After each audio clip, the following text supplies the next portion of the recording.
Wonderful night together. Cheers. Cheers to that. This is so lovely. It really is. Everything is perfect. Enjoying yourselves?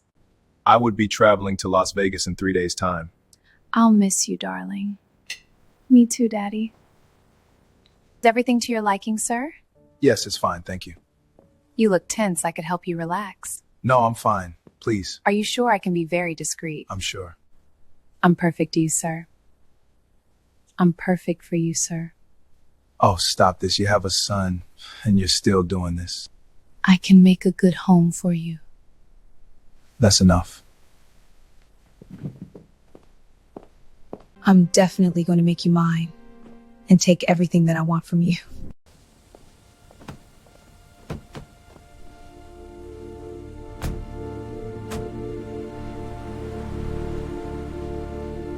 I'll kill you and take everything from you. You think you're all that? Please don't kill me.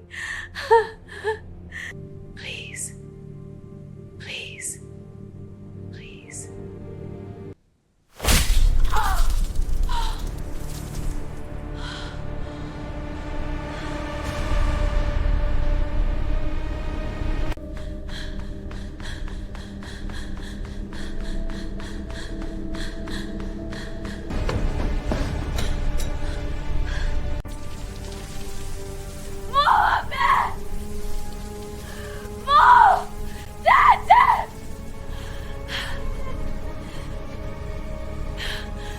This ends now. Burn your prison. It's over.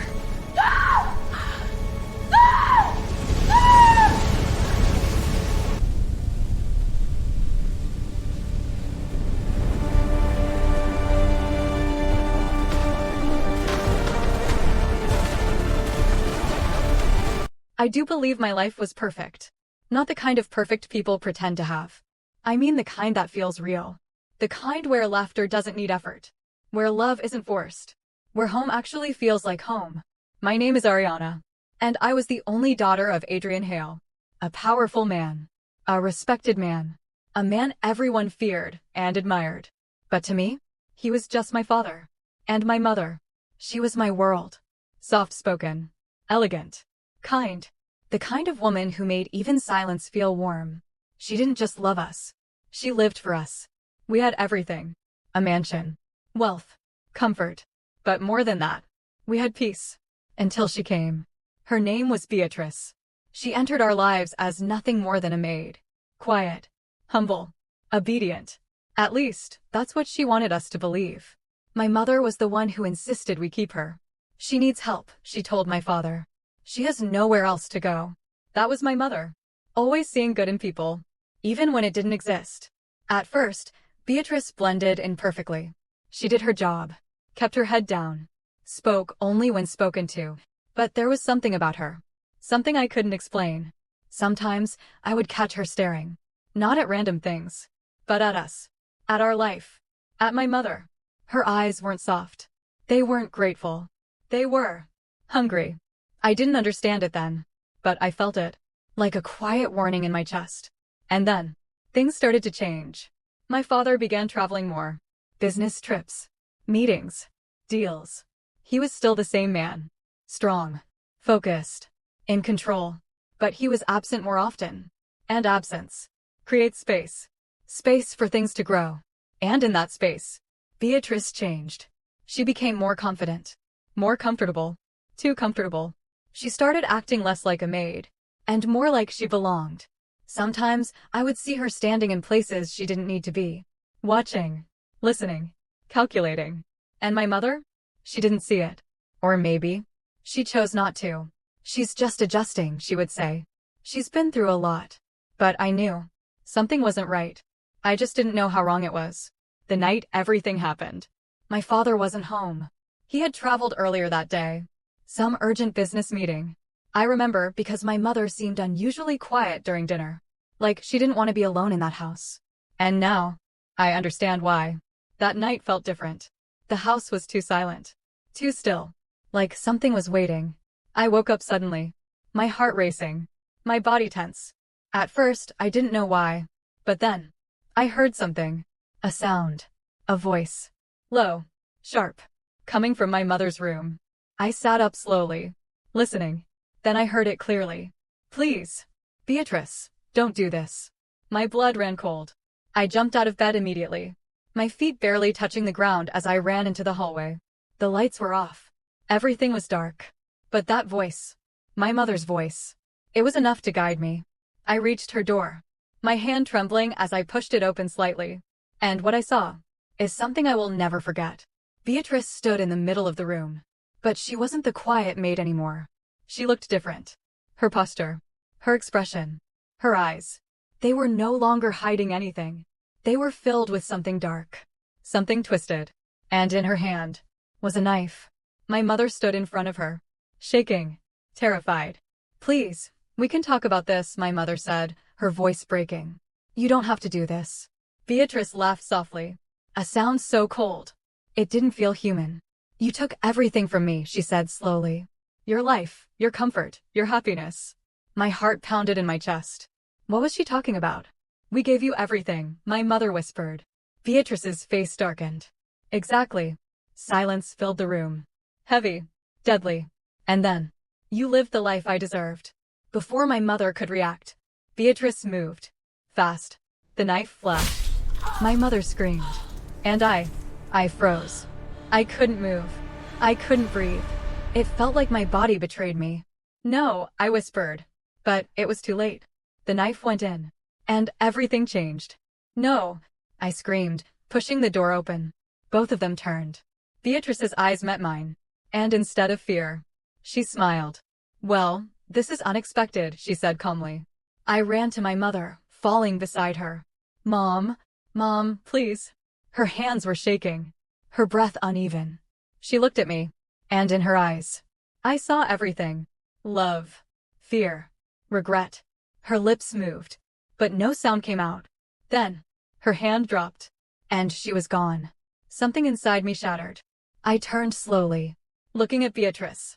You killed her, I whispered. She stepped closer, unbothered, unapologetic. Yes, she said simply. Like it meant nothing. Like my world hadn't just ended. I stood up, backing away. What are you going to do? I asked. But I already knew. Her smile widened. You saw too much. And then, she threw something at me. I didn't understand what it was, until it touched my skin. And then, pain, blinding, burning, unbearable. I screamed. My face felt like it was on fire. Like it was melting. Acid. I collapsed to the floor, clutching my face. Screaming. Begging. Through the pain. I heard her voice. Cold. Steady. Now no one will recognize you. This ends now. Burn your prison. It's over.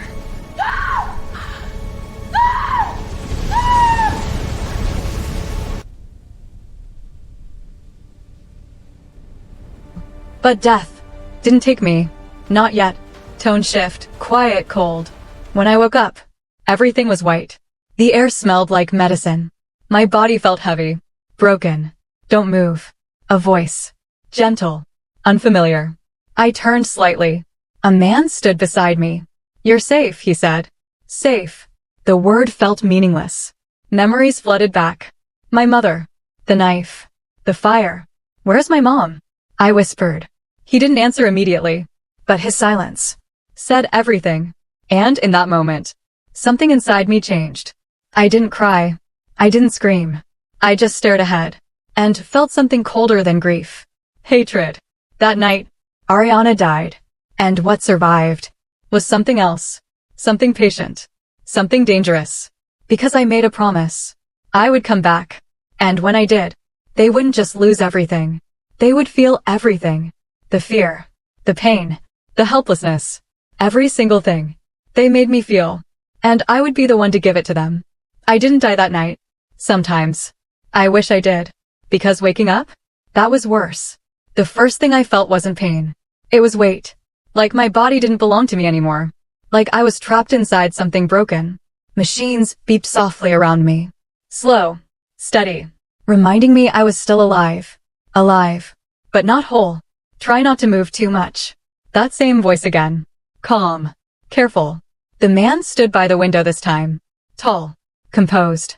Wearing a white coat. A doctor. "You've been unconscious for days," he said. Days. It felt like years. My throat was dry. Burning. "What happened to me?" I asked. Even though I already knew. He hesitated. And that was enough to tell me. "It was bad. You suffered severe burns," he said carefully. "Your face took the worst of it." Face. The word echoed in my head. Slowly. I lifted my hand. My fingers trembling as they moved toward my face. Bandages. Thick. Heavy. I couldn't feel my skin. Only numbness. And underneath that numbness, something terrifying. "Don't," he said gently, stopping me. "You're still healing." Healing.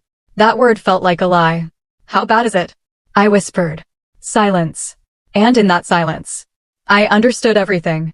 Tears slid down the sides of my face. Or at least, I think they did.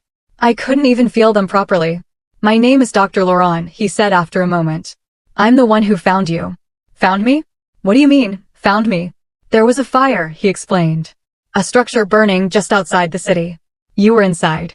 Fire. So she didn't just attack me. She tried to erase me. Erase everything. "Who brought me here?" I asked. I did. That made me look at him. Really look at him. "Why?" I asked. He didn't answer immediately. But when he did, his voice was quieter.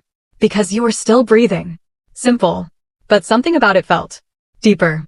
Like he saw something in me. Something worth saving. If only he knew what I was going to become. Days passed. Or maybe weeks. Time didn't feel real anymore. Pain became normal. Silence became my only companion. Until the day he brought the mirror. "No," I said immediately, shaking my head. "I need you to understand your condition," he said gently. I said no. My voice cracked. Desperate. Because deep down, I already knew. But knowing and seeing were two different kinds of pain. Still, he placed it in my hands. And slowly, I looked. And in that moment, I stopped breathing. That wasn't me. That wasn't my face. The skin was distorted. Burned. Unrecognizable. The girl I used to be was gone. Completely. The mirror slipped from my hands, hitting the floor. Shattering. Just like me. I didn't cry. I couldn't. Because something inside me had already shut down. "I can fix this." His voice cut through the silence. I looked at him slowly. "What?" "Not completely," he admitted. "But I can give you a new face." A new face. The words echoed in my mind. A new identity. A new beginning. Or a new weapon. "Why would you do that?" I asked. He studied me carefully. "Because people like you don't survive for no reason. People like me." I didn't know if that was a compliment or a warning, but I didn't care. Because in that moment, a thought formed in my mind. Clear. Sharp. Dangerous. If I couldn't be Ariana anymore, then Ariana could become anything. Anyone. Even someone they would never suspect. "I'll do it," I said. And that was the moment. Everything changed. The surgeries weren't easy. Pain became my shadow. Every cut. Every stitch. Every procedure. Felt like I was being rebuilt from nothing. Piece by piece. Day by day. I stopped thinking about who I used to be. Because that girl was gone. And in her place, something new was forming. Something stronger. Something colder. Dr. Laurent didn't ask questions. He didn't ask about my past. My family. My scars. But I could tell. He knew. He just chose not to interfere. Maybe because he understood. Some wounds don't need healing. They need purpose. Months passed. And then, the day finally came. "The bandages come off today," he said. My heart didn't race. I wasn't scared. Not anymore. Because whatever I saw would no longer define me. Slowly, he began unwrapping the layers. One by one. Until finally, nothing remained. "Look." He handed me a mirror again. This time, I didn't hesitate. I lifted it. And stared. A stranger stared back. Smooth skin. Sharp features. Elegant. Beautiful. But not me. Not Ariana. No. This was someone else. Someone new. And in that moment, I smiled. Not out of happiness, but out of realization. "They won't recognize me," I said softly. Dr. Laurent didn't respond. But I saw it in his eyes. He knew exactly what I meant. "What's your name?" he asked. I paused. Ariana was dead. Buried in fire. forgotten by the world. So who was I now? I thought about it carefully. Not just a name. An identity. A mask. A weapon. Vanessa, I said slowly. Then after a pause. Vanessa Cole. The name felt foreign. But powerful. Like stepping into a role I was meant to play. All right, Vanessa, he said. And just like that, Ariana disappeared. And Vanessa Cole was born. But a new face wasn't enough. I needed information. I needed access. I needed to know everything. About them. About her. About the life that was stolen from me. So I started digging. Records. News. People. And what I found made my blood boil. The fire had been ruled an accident. No investigation. No suspicion. Just gone. Erased. Just like she wanted. And Beatrice? She didn't just survive. She thrived. She became the lady of the house. Living in my home. Sleeping in my mother's bed. Wearing her life. Like it belonged to her. And Adrian? He remarried. To her. Of course he did. Because she played her role well. The grieving caretaker. The loyal woman. The perfect replacement. I felt nothing reading it. No tears. No pain. Just one thing. Resolve. And then. I found him. Lucas. Her son. The key. The bridge. The weapon I needed. I stared at his photo for a long time. He looked nothing like her. Calm. Gentle. Innocent. And that made it easier. Because he wouldn't see it coming. And I needed him not to. Because to destroy Beatrice, I had to become part of her world. Her family. Her trust. Her downfall. And Lucas was my way in. I didn't rush into it. Revenge, if done poorly, exposes you. And I couldn't afford mistakes. Not after everything I lost. Lucas wasn't just a target. He was my entrance. My disguise. My weapon. So I studied him first. Carefully. Quietly. Like a hunter watching its prey. I learned everything about him. Where he went. Who he spoke to. What he liked. What he avoided. He wasn't like her. That was the first thing I noticed. There was nothing cold about him. Nothing cruel. If anything, he was kind. Too kind. And that made things easier. And harder. At the same time.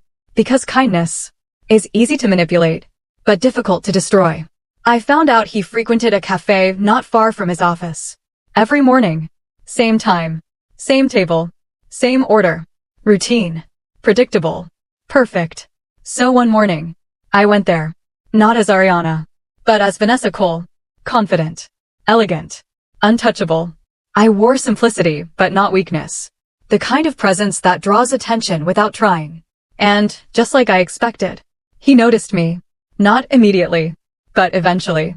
Curiosity always wins. I sat 2 tables away from him. Ordered coffee. Opened a book I had no intention of reading. And waited. Not for him to approach me. No, that would be too obvious. I needed something natural. Something accidental. Something believable. So I created it. As I stood to leave, I accidentally bumped into his table. My coffee spilled. Not on me. On him. Oh my God, I'm so sorry. I said quickly, grabbing napkins. He stood up immediately. No, it's fine really, it's okay. But I insisted, stepping closer, dabbing at his shirt. Careful. Controlled. Close enough for him to notice me. Not close enough to alarm him. I didn't see you, I said softly. He laughed a little. I was right here. I can tell now, I replied, meeting his eyes. That was the moment. The first connection. The first hook. He smiled. And something in his expression told me. He was already interested. I'll pay for the cleaning, I added. No, that's not necessary, he said. I insist. It's really okay. I paused, then sighed lightly. Then at least let me buy you another coffee. I feel terrible. He hesitated. Not rejecting. Just thinking. Then he nodded. All right. 1 coffee. That was all I needed. We sat down. Introductions followed. Lucas, he said. Vanessa, I replied. The name rolled off my tongue easily now. Like it belonged to me. Like Ariana had never existed. Conversation came naturally. Or at least, it appeared that way. Every word I said was calculated. Every reaction measured. Every smile intentional. He told me about his work. Business. Expansion. Responsibilities. I listened. Nodded. Asked the right questions. Made him feel seen. Understood.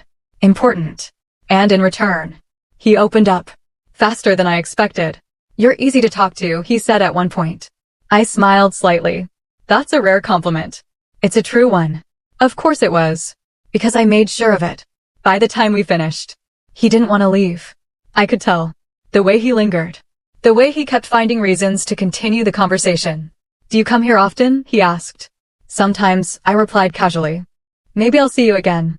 Maybe, I said. And then I left. Not giving him too much. Not giving him enough. Because interest needs space to grow. The next day, I didn't show up. Or the next. And, just like I expected, by the fourth day, he was looking for me. I knew because I had someone watching. Observing. Reporting. Same time. He keeps glancing at the door, my contact said. Perfect. So on the fifth day, I returned. And this time, I didn't have to approach him. Vanessa, he said, standing up immediately. Like he had been waiting. I didn't expect to see you here, I said, pretending mild surprise. Really? I was starting to think you disappeared. I smiled. I'm not that easy to find. He laughed. But there was something else behind it. Relief. We sat together again. And this time, the connection deepened. Days turned into weeks. Meetings became frequent. Conversations became longer. Laughter became easier. And slowly, carefully, I let him in. Not completely. Never completely. Just enough. I told him pieces of a story. Not mine. But something believable. Something that made him feel closer to me. I don't really have family, I said one evening. That part wasn't entirely a lie. I'm sorry, he said. It's okay. I'm used to it. He looked at me differently after that. Softer. Protective. Exactly what I wanted. Because people protect what they care about. And soon, he cared. More than he realized. One night, as we walked out of the cafe, he stopped me. Vanessa, he said. There was hesitation in his voice. Can I ask you something? I turned to him. You just did. He smiled slightly. Would you have dinner with me? Properly this time. Not just coffee. There it was. The next step. And I paused. Not because I needed to think. But because hesitation makes things feel real. All right, I said. And just like that, the game moved forward. Dinner led to more dinners. More time together. More connection. And before long, he wasn't just interested. He was invested. Emotionally. Deeply. And that's when it started becoming dangerous. Because sometimes, I forgot.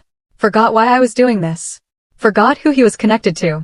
Forgot what I came here for. But then, I would remember my mother. Her voice. Her eyes. Her last breath. And everything would come rushing back. Cold. Sharp. Unforgiving. And I would remind myself. This isn't love. This is war. One evening, he took my hand. Vanessa, I've never felt like this before, he said quietly. I looked at him. Really looked at him. And for a moment, just a moment, I saw sincerity. Real emotion. And it almost broke something in me. But I didn't let it. Instead, I smiled softly. Neither have I lied. And he believed me. Of course he did. Because I made sure he would. Weeks later, he introduced the idea. My mother would like to meet you, he said.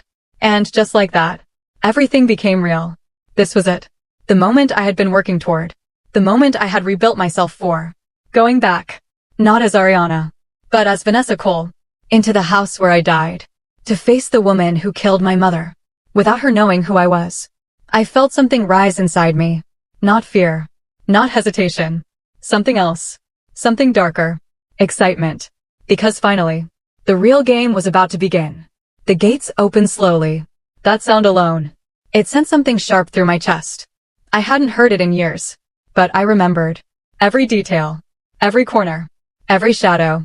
This house was once my home. And now, it was my battlefield. Lucas glanced at me as we drove in. You okay? I smiled lightly. Just a little nervous. That part wasn't entirely a lie. But not for the reason he thought. I wasn't nervous about meeting his mother. I was preparing myself. Not to kill her too soon. The car came to a stop. The doors opened. And I stepped out. The air felt the same. Heavy. Still. Like the house itself remembered. Come on, Lucas said, offering his hand. I took it. Not because I needed support. But because he needed to believe I did. We walked inside. And the moment I crossed that door, memories hit me. Hard. Laughter. Voices. Warmth. Gone. Replaced with silence. And something darker. Nothing had changed. And yet, everything had. She should be in the living room, Lucas said. She. The word echoed in my mind. And then, I saw her. Beatrice. Standing by the window. Dressed in elegance. Jewelry resting on her neck. Confidence in her posture. Living my mother's life. For a second. Just 1 second. My vision blurred. Not from tears. From rage. But I controlled it. I always do. Mom, Lucas called. She turned. And her eyes landed on me. That moment. It was everything. She didn't recognize me. Of course she didn't. But something in her expression shifted. A flicker. A pause. Instinct. Good. That meant somewhere deep inside. Her guilt still existed. Who is this? She asked, her voice smooth. Controlled. This is Vanessa, Lucas said. My fiancé. There it was. The word. Fiancé. I watched her closely. Her smile came slowly. Measured. Fiancé? She repeated. She walked toward me. Each step calm. Graceful. But I could see it. The way her eyes scanned my face. Looking. Searching. For something familiar. She wouldn't find it. Nice to meet you, I said, extending my hand. Our fingers touched. And for a brief second, I tightened my grip. Not enough to be obvious. Just enough. A silent message. I'm here. She blinked. Pulled back slightly. Interesting. Welcome, she said, though her tone lacked warmth. Good. Because I didn't come here for comfort. I came here for destruction. We sat. Conversation started. Lucas talked the most. Excited. Happy. Proud. He spoke about me like I was something precious. Something rare. And I let him. Because the more he loved me, the deeper the fall. Beatrice listened. But not really. Her attention kept shifting back to me. Studying. Observing. Good.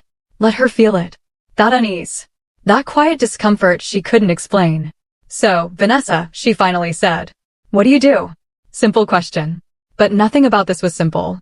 I work in private investments, I replied calmly. Half-truth. Safe. And your family?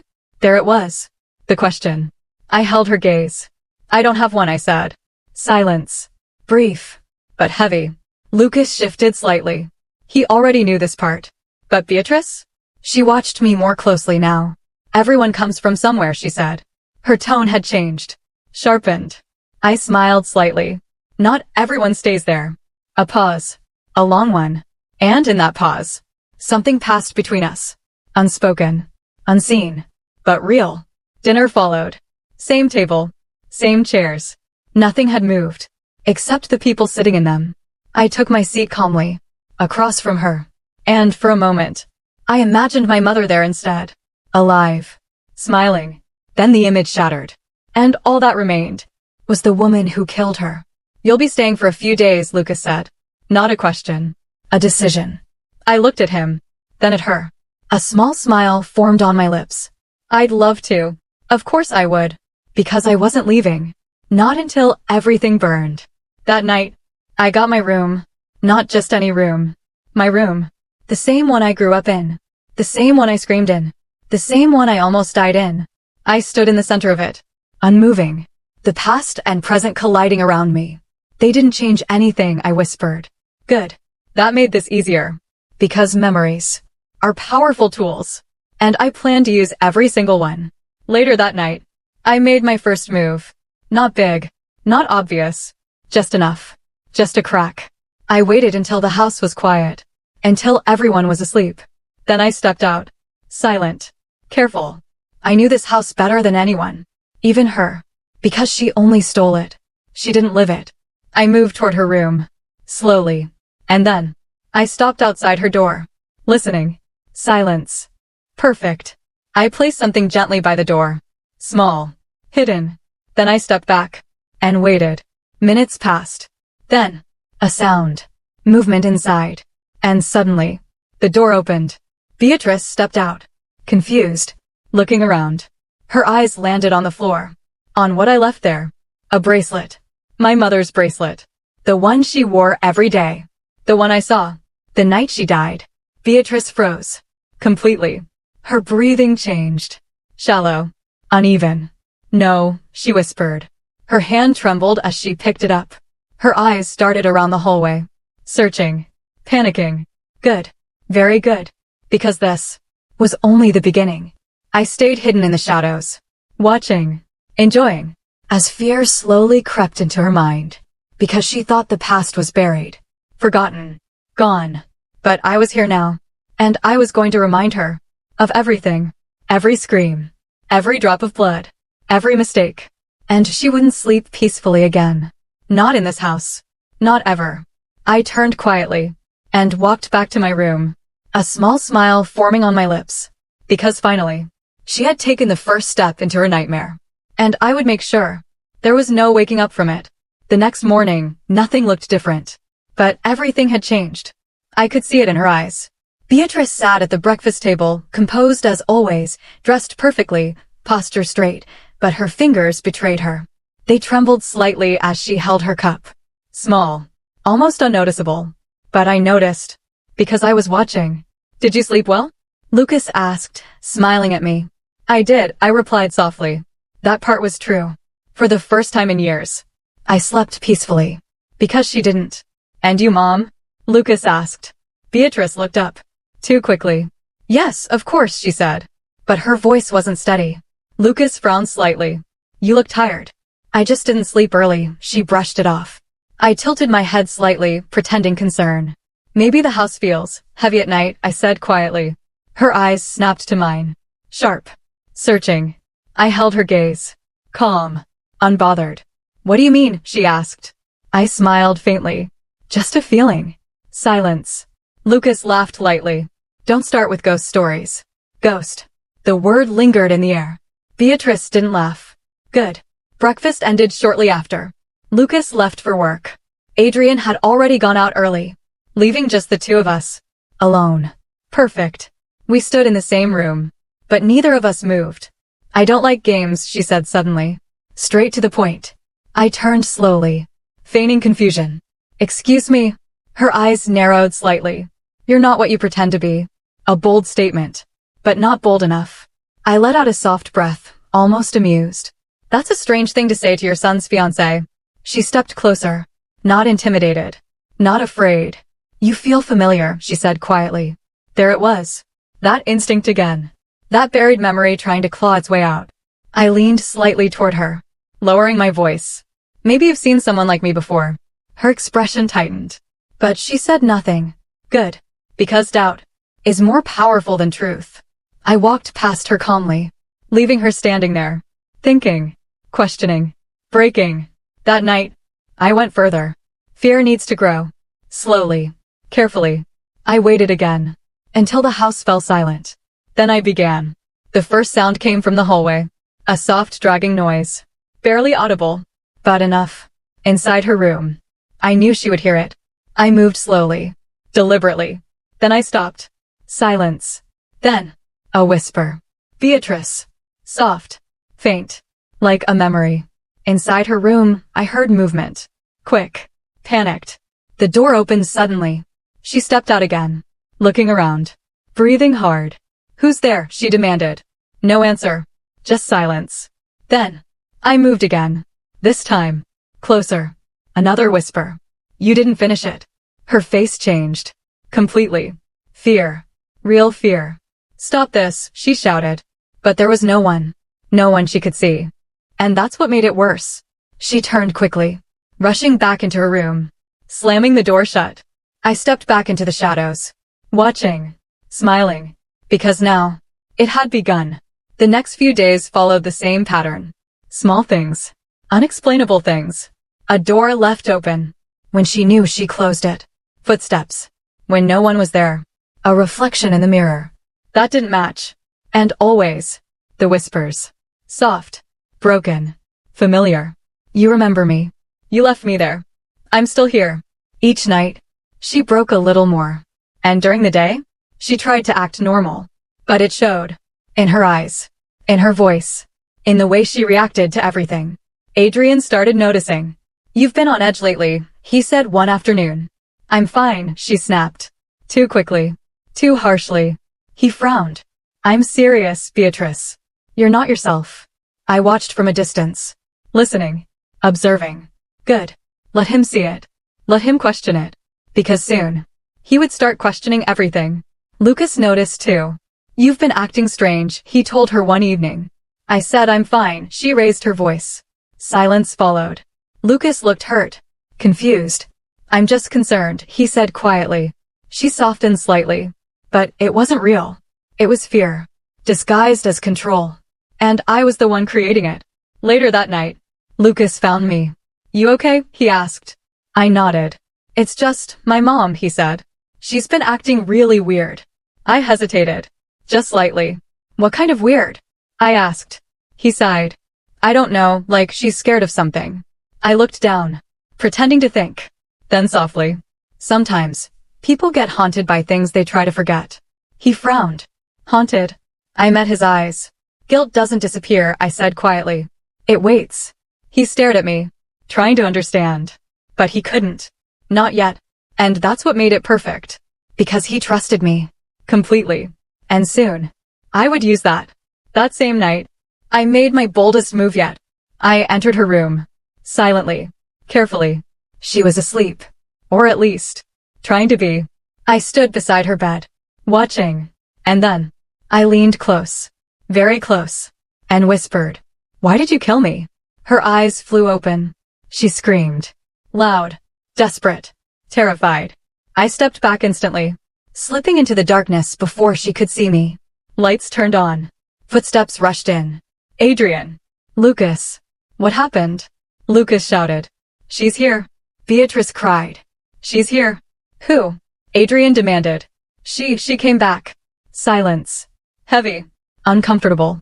Lucas looked confused. Adrian looked irritated. There's no one here, Adrian said firmly. But Beatrice shook her head violently. I heard her. I heard her. I stood outside. Hidden. Listening. Smiling. Because now, they were starting to see it. Not the truth, but the madness. And soon, they wouldn't know the difference. I walked away quietly, back to my room. And as I closed the door behind me, I looked at my reflection. Vanessa Cole stared back. Beautiful. Composed. Deadly. But deep inside, Ariana was still there. Watching. Waiting. And enjoying every second of it. Everything started falling apart faster than I expected. And honestly, I didn't stop it. I accelerated it. Beatrice barely slept anymore. Her eyes were sunken. Her movements erratic. Her voice unstable. The whispers never stopped. The shadows never left. The past never released her. And Adrian. He began to notice more than just her behavior. You said you heard a voice, he told her one evening. She nodded slowly. Afraid. Broken. What did it say? He asked. She hesitated. Then whispered. It asked me why I killed her. Silence. Something changed in Adrian's expression. Not fear. Recognition. Who? He asked carefully.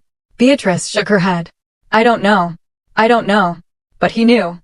Or at least, a part of him did. Because guilt leaves fingerprints. That night, he went into his study, locked the door, and started searching. Old records. Old reports. The fire. The case that was ruled an accident. The case he never questioned. Until now. And the more he looked, the less it made sense. Meanwhile, I focused on Lucas. Because it was time. Vanessa. I've been thinking, he said one evening. I already knew what was coming. I want us to make this official, he continued. I looked at him quietly. We already are, I said. He shook his head.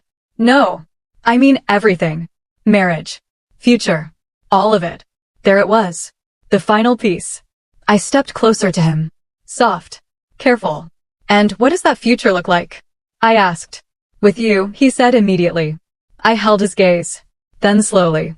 Then prove it. He frowned slightly. What do you mean? I looked away, letting silence build. If we're building a life together. I don't want uncertainty, I said. I don't want to feel like I'm stepping into something unstable. I would never let that happen, he said. I know, I replied softly. Which is why I need to feel secure. He was listening now. Fully. Transfer the assets into our joint control, I said calmly. Silence. Not shock. Not rejection. Just hesitation. It's just paperwork, I added gently. If we're getting married, it doesn't change anything, right? He looked at me. Searching. But all he saw was Vanessa. Not Ariana. Not the truth. Just the woman he loved. And that was enough. A few days later. It was done. Everything. Signed. Transferred. Secured. The empire. Was mine. That was the moment I knew. It was over. But I wasn't done. Not yet. Because revenge isn't complete until the truth is seen. All of it. That night, I called them together. Adrian. Beatrice. Lucas. The same living room. The same place where everything began. Why are we here? Adrian asked. I stood in front of them. Calm. Still. Because it's time, I said. Beatrice looked uneasy. Lucas confused. Time for what? Lucas asked. I took a step forward. For the truth. Silence. Then slowly, I reached up and touched my face. Not to remove anything, but to remind them. This face, I said quietly. Do you like it? Lucas frowned. Vanessa, what are you talking about? I didn't look at him. My eyes were on her. Beatrice. You should, I continued. Because you made it possible. Her face changed instantly. No, she whispered. Adrian stood up slowly. What is this? He demanded. I smiled. Not kindly. You don't recognize me, I said. I stepped closer. But you should. My voice dropped. Because I remember everything. Silence fell like a blade. Beatrice staggered back. It's not possible, she said. But it is, I replied. And then, I said the words. My name is Ariana. Everything shattered. Lucas froze. Adrian's face drained of color. And Beatrice collapsed. No, you died. I saw you. You saw what you wanted to see, I cut in. You burned me. My voice didn't shake. You killed my mother. Adrian turned slowly, looking at Beatrice. What is she saying? He asked. But he already knew. Deep down. He always knew something was wrong. She's lying. Beatrice screamed. But her voice had no power left. Am I? I said softly. I stepped closer to Adrian. You weren't there that night, I said. But you brought her into our home. His eyes filled with something heavy. Regret. I trusted you, I continued. And you let her destroy everything. Lucas finally moved. This isn't funny, he said. His voice broke. Tell me this isn't real. I looked at him. And for the first time, something inside me hesitated. Because he didn't deserve this. But revenge doesn't ask who deserves what. It only finishes what it starts. It's real, I said. And just like that, his world collapsed. Days later, everything ended. Beatrice was exposed. Arrested. Broken completely. Adrian lost himself. His power. His control. His peace. And Lucas. He lost me. Because I left. Without a word. Without looking back. Because staying would have been a different kind of pain. And revenge? It doesn't heal you. It empties you. So I got my own mansion. To start a new life. Fresh memories. Leaving the past. As I stood outside my house. Felt relieved. No anger. Just silence. Because in the end, I didn't just destroy them. I destroyed the last part of me that could feel anything at all. My name is Ariana. Or at least, it used to be. Now, I'm just Vanessa Cole. And this time, I've got it all, but still felt empty. Thank you for watching. Please don't forget to like, share, and subscribe to this channel.